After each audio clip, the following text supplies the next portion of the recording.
against non-Muslim peoples to make them submit to Islam. Islam does not mean peace, it means submission. The sexual slavery of non-Muslim children in this country, at its core, is part of jihad. Jihad shuts down free speech. Jihad sneaks in the back door of the House of Commons and demands blasphemy laws. Jihad marches round the corner under foreign terrorist flags with a battle cry to globalise the Intifada, and the route of that Intifada passes through an arena in Manchester, London Bridge and the London Underground. No one knows in this country the exact number of child sex slaves. But in a way, that doesn't matter as much as knowing their names. Numbers don't nest in our hearts, but names do. Names conjure up faces. And in Israel, we know the face of every single hostage. Their posters are everywhere. We have yellow ribbons tied around trees. We have yellow ribbons in football teams. They wear as armbands. Our broadcasters wear yellow badges. And in every public building in Israel, there is an empty yellow chair. And also in Parliament. I'm trying to get in touch with you. Where's the flag? If the posters of your children, your sex slaves, were on billboards in Bradford, in pubs in Rochdale and Rotherham, on tubes in London and Oldham, on taxis in Telford, and in every court, police station and kebab shop in this country, your child sex slaves will become household names, and they will become part of this nation's consciousness.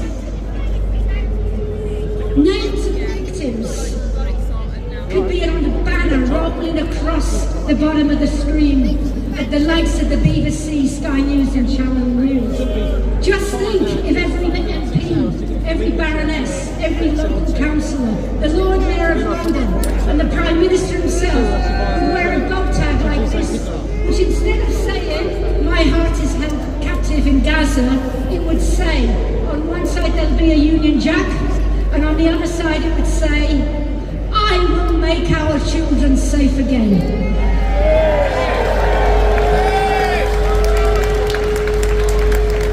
London, people of Britain, to fight this fight, you need to get behind honourable, wonderful, warrior Muslims like Raja Maya.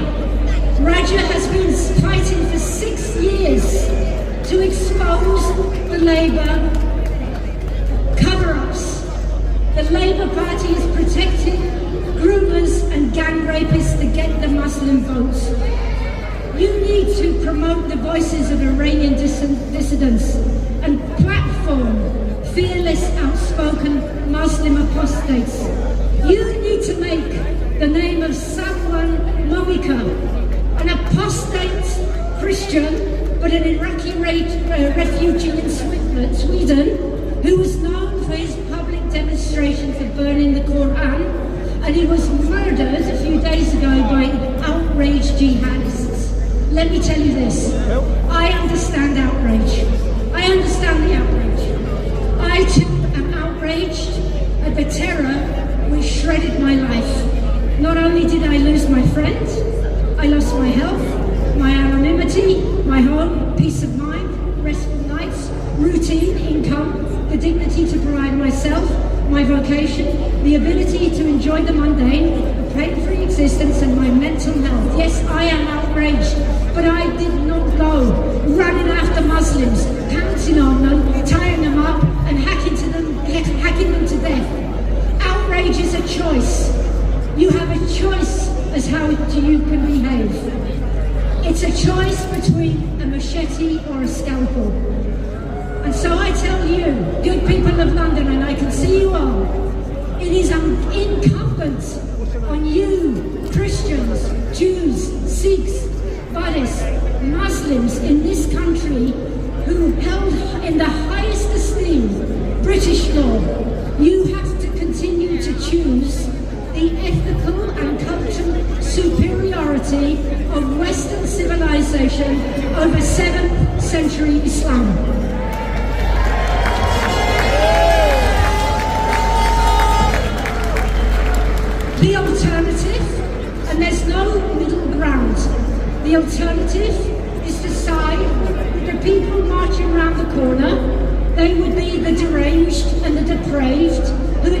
expressed their outrage by ripping down posters of babies held captive in tunnels.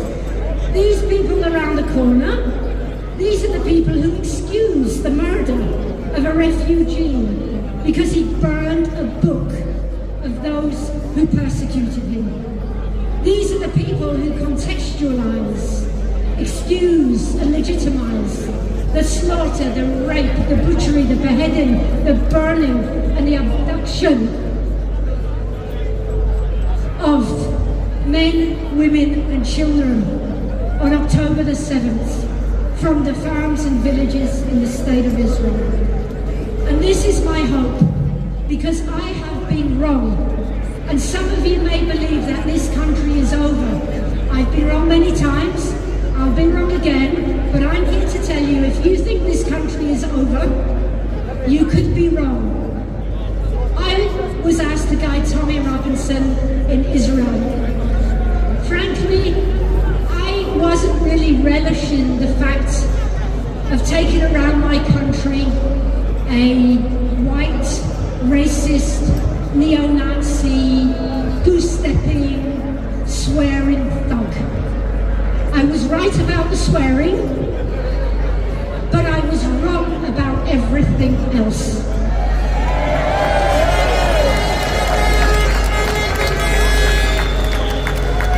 I was also wrong about Israel. Those first days after October the 7th, I wondered if we would survive. But I'm telling you, out of this barbarity, we are living again. And where there is life, there is always hope. And I've been wrong about myself. Given the unadulterated terror that I experienced, I never thought that I would ever be able to leave my room again.